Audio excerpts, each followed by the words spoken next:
Так, мынандай Samsung'a келіп тұрк. Мечтадан сатып алған. Бұның алдында LG сатып алған екен. Bu примерно осындай LG.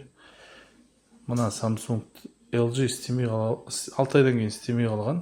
Сосын по гарантии заводской брак дегенді, сосын мынаны берген орнына. 6 айдан кейін бұзылып қалған LG. Заводской брак деген, онда да бір ай жүрген ғой, короче, Ақтауға жүрген, анаға, мынаға. И сосын өздері мойындап, мынаны берген. Енді мынау бір айдан кейін бұзылып қалып тұр, да? Бір айдан кейін бұзылып қалып тұр ғой, да? Бір айдан кейін бұзылып қалып. Бір жылдай болып қалып баратын сол ғой. Мынаған бір жыл болды, да? Бұзылып қалды, да? Бір жылдан кейін бұзылып қалыпты тағы да. 650 мың теңге тұрады. Сол үшін по гарантии енді барайын десе, короче, ұялып тұрмын дейді, да? Негізінде бұзылып қалған кезде, ол бұзылғанда мына холодильник режимі, мынау қазір холодильный режимді қатып жатыр, короче, ішінде заттар. Лимон қатып жатыр.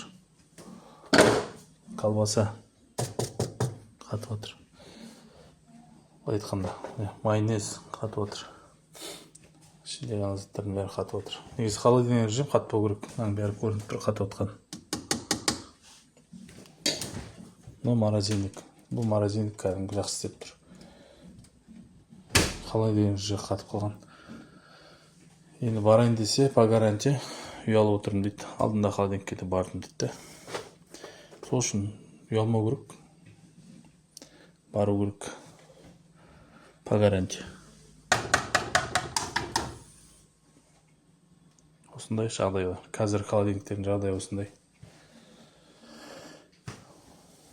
Тез бұзылып қалады. Лучше старый холодильниктеріңіз болса, соларды жөндеткеніңіз жақсы болады, чем барып новыйны алып, и качество осындай бәрібір де.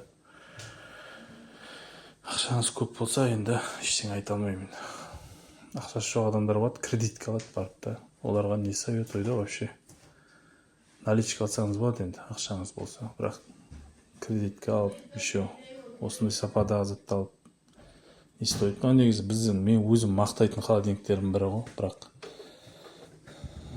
мақтағаныңыз тойда өсіреді деген болып жатыр ғой, Samsung. Міне, ескі Samsung айтқанда, мыналар жақсы. Бұрынғы, осындайларыңыз болса, жөндете берің, до конца жөндетің. Бір холодильникке жөндей алмады ма, екінші холодильник шақырың. Екінші холодильник жөндей алмады ма, үшінші холодильник шақырың. До конца жөндетің, что негоден болғанша да, негоден дегенше да. Себебі бұлардың сүйектері мықты да. Переделка жасауға да болады бұларды мысалға да. Бұлардың мысалы контур істесе, контур шірісе, артына контур да қойып береміз. В общем, мыналарды лақтырмай жөндетуге көп вариант бар. Себебі бұлардың сүйегі мықты да, баяғы. Мыналар қазіргілер өкінішке орай болып отыр. Маркетинг қосы.